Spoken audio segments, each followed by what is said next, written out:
Bismillah. Assalomu alaykum. Va alaykum assalom.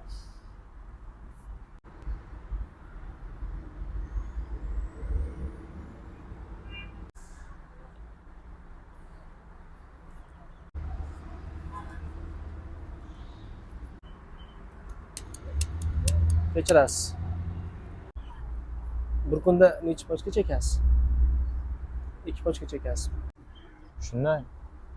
Necha pul bir pochka sigaret? 20 ming. Ikkitasi 40 ming so'm. Demak, 1.200.000 so'm bir oilaga.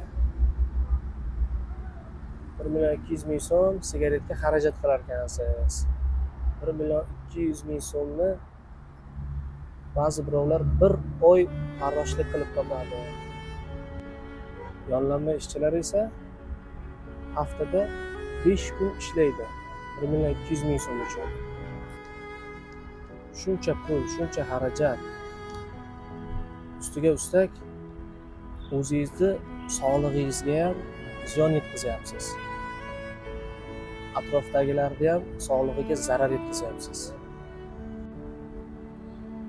Hozir yoshsiz bilinmaydi, lekin ertaga bu narsani asorati farzandlaringizga ham ta'sir qilishi mumkin. Maslahatim ukajon, sigaret tashlang.